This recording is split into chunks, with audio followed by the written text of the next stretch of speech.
Hello everyone, today is 2nd of March, Saturday, so I hope you will have a wonderful day and a great weekend. Now it's 12:30, middle of the day by Moscow time. I'm Levan Gagauzia and this is my first update for the day in which I will share all the main news that are making headlines in Russian media outlets and Russian language pages on different internet platforms.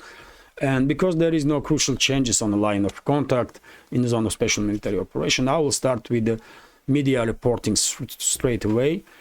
And we have RIA Novosti's report here, according to which this morning Ukrainian drone targeted St. Petersburg. Governor of the region, Alexander Beglov, made a statement about it, and he said that windows were shattered in several buildings. Of course, emergency services are on the place, and this attack took place in Krasnogvardisk district on the city, which is northern part of St. Petersburg, I believe. And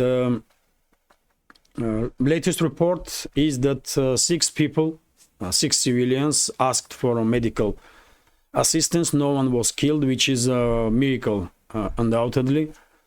But yet again, strike itself once again demonstrates what kind of people Zelensky and his associates are. They are targeting civilians on regular basis. And when it comes to this particular strike, well, I guess many people will believe that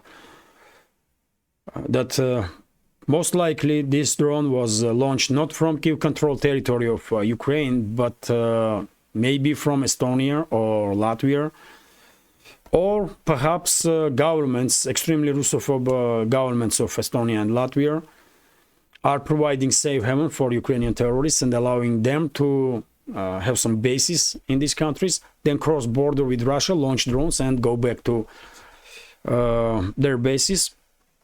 This will allow governments of these two countries to have plausible deniability in their hands, although I believe Russian side is collecting all the necessary data, and at some point we will learn if these countries are participating in this terrorist activity of Kiev regime. Lithuania, by the way, is also bordering Russia, but Kaliningrad region of Russian forces, and therefore I don't think drones were launched from Lithuania, although it is possible. It's much closer from Lithuania, for example, to St. Petersburg than from Kiev-controlled territory of Ukraine. But whatever the case, for this moment, we don't have official statements about areas from where these drones were launched, and therefore, of course, rumors will circulate in internet about involvement of Estonia and Latvia. And also, by the way, to continue with topic of Ukrainian terrorism, RIA Novosti is reporting that on Jankoy checkpoint, which is northern Crimea,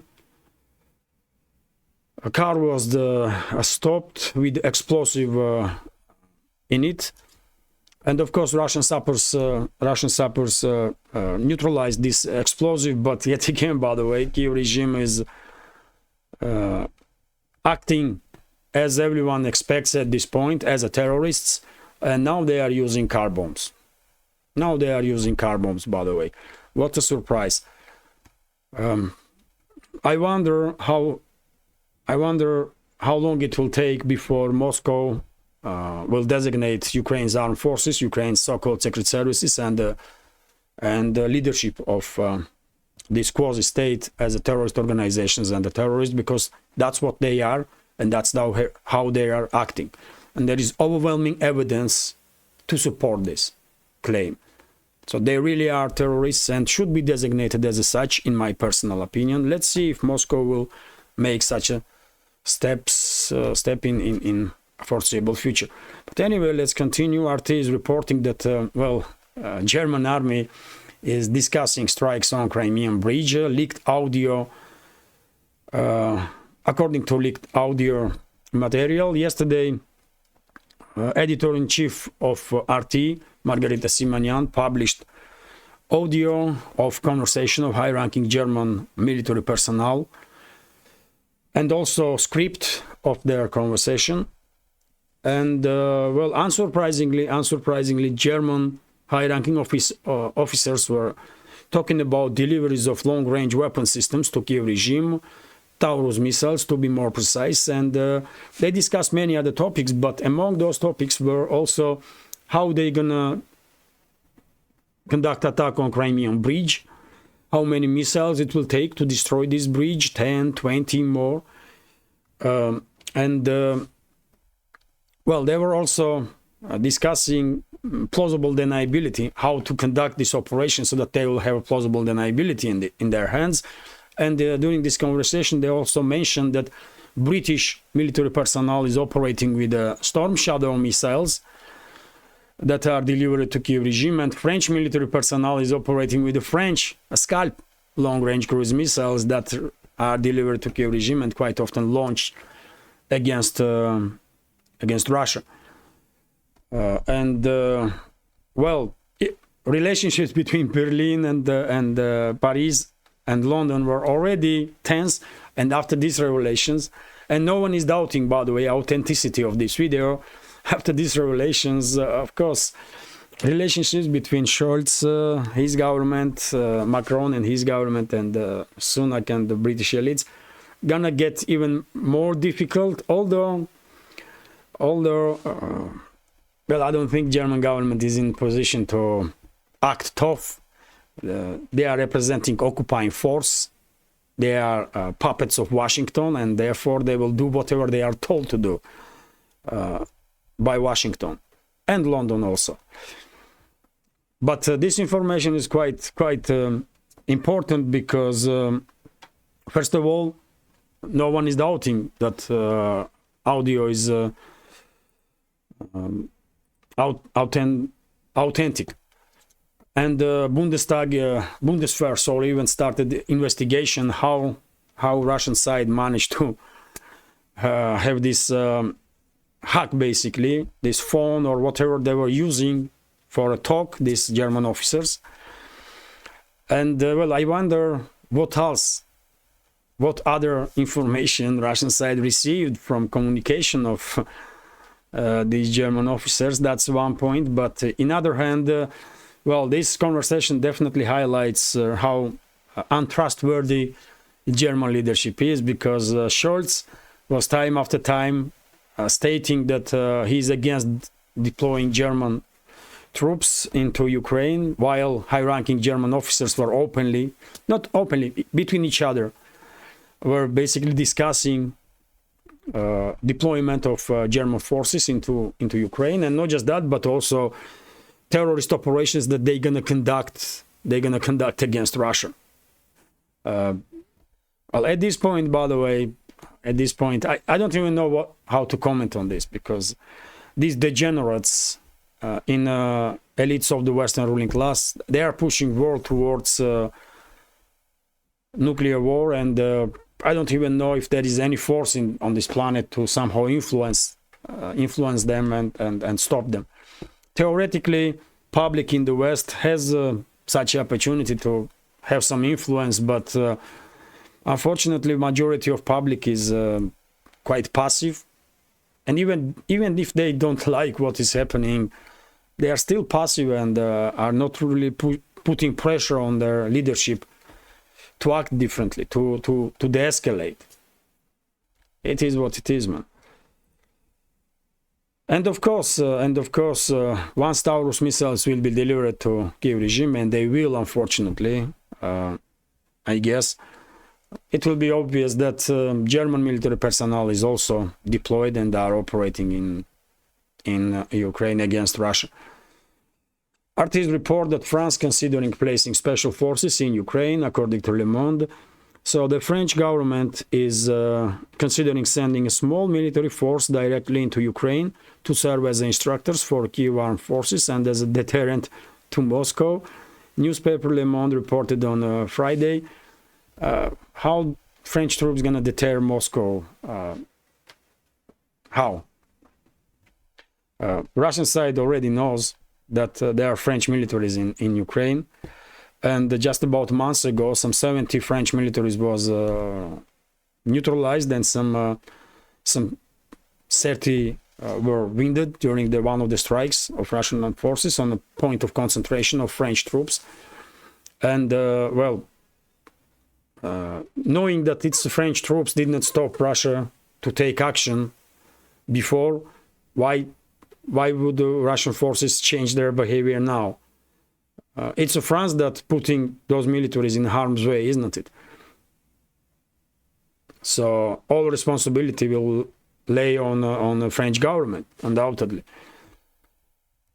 And by the way, we already know anyway that French troops are operating against Russia in Ukraine, and the scores of them have been killed. Same goes for British troops, by the way. I guess at this point, at least several hundred UK troops have been killed, soldiers and officers, and even more soldiers and officers were killed from Polish army, for example. And I believe dozens of militaries from US also were neutralized in Ukraine. If Western ruling elites want to send their troops into Ukraine to combat Russia, well, then a small military force not going to be enough. They have to send all they got.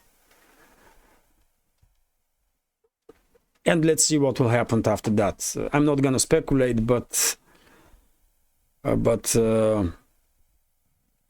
at some point, Moscow may find itself in a situation when there will be no other way out but to use some extreme force, including, of course, nukes. And well, it is what it is, man. It's not Russia that pushing towards nuclear war. It's Western ruling elites that are doing this. And as I said, by the way, RT is reporting that Germany launches its investigation into the leak Crimean bridge attack talk. You know, as I said, no one is doubting authenticity of that conversation. It's just really sad. It's just really sad that on the position of high-ranking military personnel in Germany and in Western countries in general, and in position of high-ranking officials are this level of degenerates. They are imbeciles, by the way. I mean, really, they are. And they are posing extreme danger for their own citizens, not just for Russia, but for their own citizens. Unfortunately, I don't see even slight chance that Western societies will wake up to act on these dangers that have been created by their own elites. But well, we will all together will face consequences. No matter you are Russian citizen, citizen of Germany, France, England, or UK or United States, all of us will face consequences of this irresponsible behavior of a Western ruling class. Especially, and these consequences will be especially catastrophic if they will push this world towards nuclear exchange. It's too obvious, isn't it?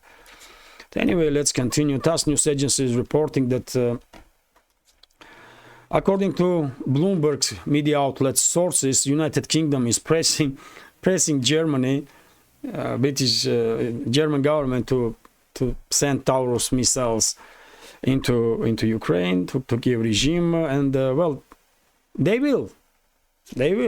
I have no doubts that Berlin will deliver Taurus long-range missiles to Kiev regime, because as I said, Scholz and his government, they are representatives of occupying force. They work for US and UK. They don't work for Germany. And therefore, they may act on the public, but in reality, they will do whatever they are told to do. That's it. RIA Novosti's report that Netherlands will allocate another 250 million euros for a Kiev regime to deliver some additional munition. Okay, Netherlands wants be part of this destructive force that collective West is now, ruling elites of the collective West, and well, they are quite successfully they're quite successfully jeopardizing their own security. It's factual. TASS news agencies report that Russian Defense Ministry test launched Yars intercontinental ballistic missile. This is, by the way, mobile platform that carries, of course, all of you are familiar with it, that carries this intercontinental ballistic missile. And, well, it is a weapon to be reckoned with, undoubtedly. It can carry multiple nuclear warheads and basically can target any place, anywhere. These mobile nuclear systems definitely play a significant role in Russian nuclear triad. They are, of course, air-based nuclear systems that are launched from strategic bombers. They are ground-based shafts, in shafts, and mobile systems like Yars. And of course, there is a nuclear submarine that carry, I don't remember exact number, but 16 to 20 or something like that nuclear missiles, with also multiple nuclear warheads.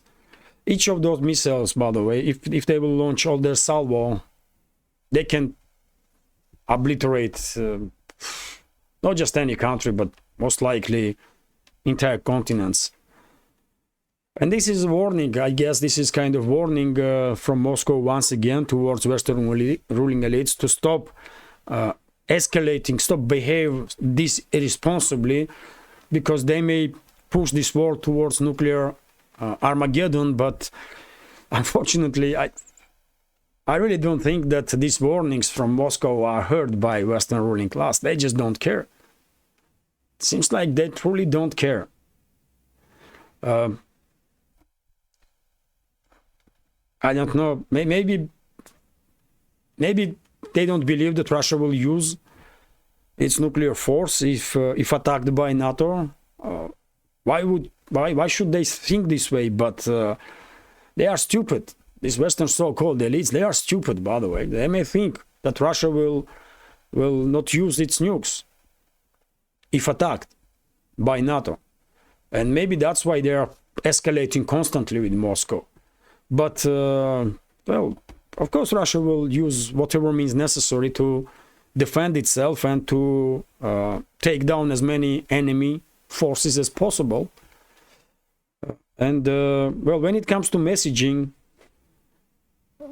I mean, of course, no one gonna ask me, but if it was up to me, by the way, to send more clear message to the West, I would conduct nuclear testing on, for example, Novaya Zemlya. Novaya Zemlya, by the way, this northern island, used to be nuclear test site during the Soviet era, this island here. And, well, if it was up to me, I mean, when I see that Western ruling elites are not reacting on nothing, basically, no warnings, no nothing, I will just detonate nuclear warhead in Novaya Zemlya. Maybe that will work. Maybe then Western ruling elites will realize that they are playing with fire, with the nuclear fire in this case. I don't know, man. I don't know, but that's, I would definitely consider that as an option. But still, I mean, these Western so-called elites are so much out of touch with reality that they may even did not care if Moscow will detonate, conduct some nuclear test. I don't know. Anyway, let's continue. TASS news agencies report that, well, Armenian government is now considering to withdraw Russian border guards from Yerevan airport. Yerevan is the capital of Armenia, of course. And according to bilateral agreement between Russia and Armenia, Russian border guards are securing borders of Armenia, and including in airports also. And they are presented in airports. And Well, this is first step, I guess, from Yerevan towards withdrawal of Russian forces from Armenia. It will start from airport. Of course, Pashinyan's government don't want a Russian side to know who is coming to Yerevan's airport, who is leaving, and so on. They will start with the airport, and then gradually they will force out Russian forces. Yet again, if it was up to me, I would withdraw Russian troops right now. And I would not allow Armenian government, this Pashinyan's anti-Russian or Russophobic government, I will say, to gain some political points on playing tough that he forced Russian troops out. I would not give him such an opportunity. I know it's inevitable, and one day Armenia will demand, under Pashinyan's leadership, to withdraw Russian border guards and Russian military base, and I will do it now, on my own. But Moscow, as I said, man, they're not gonna listen to me, isn't it? RIA Novosti's report, and well, quite interesting statement from head of Russian Senate, Matvienko, Valentina Matvienko. She said that Russia will provide all support necessary to Gagauzia region of Moldova, and this region, by the way, asked Russia for support just a few days ago, day before yesterday, I believe, after Transnistria did the same, and Gagauzia is in the southern side of Moldova.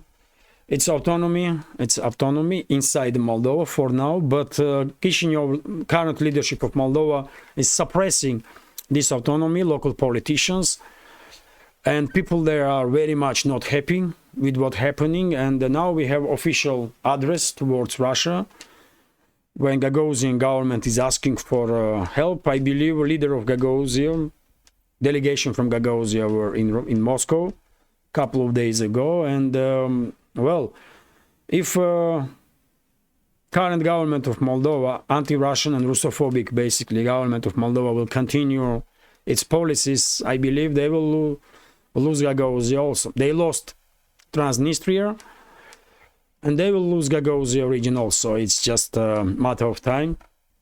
And unfortunately, it seems like West has a strong grip on Moldova, on the government of Moldova. Sandu, president of Moldova, already demonstrated that she is no less a Russophobe than any other Western leader.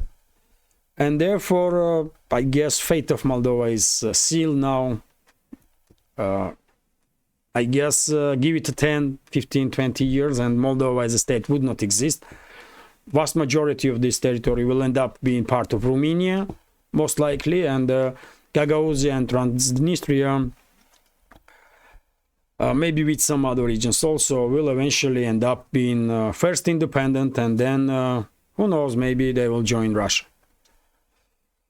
And Gagauzia, by the way, is a quite unique region, quite unique. All people are unique, of course. And the uniqueness of Gagauz people is that they are only Turkic-speaking people that are Orthodox Christians. So quite interesting historical nuance there. Historical and cultural nuance. And well, I will end this update on this information, if I may. Quite a short video. Hopefully you will find it informative and interesting, and if so, please click that like button, leave some commentary just about anything. More likes and comments most likely will help me to deal with the algorithm on both platforms, by the way, on Rumble and YouTube. And for very same reason, please share links to my videos or my channel with your friends on any of the platforms that you are using actively. And well, if you think this channel is interesting, useful, has some potential and deserves to exist in this field of news and political commentary, please consider to support my work with small donations through PayPal, Buy Me a Coffee, or by subscribing to my Patreon page. You can see all the links in the description box or in the pinned comment. This is it for now. Once again, have a great day and a wonderful weekend. Take care.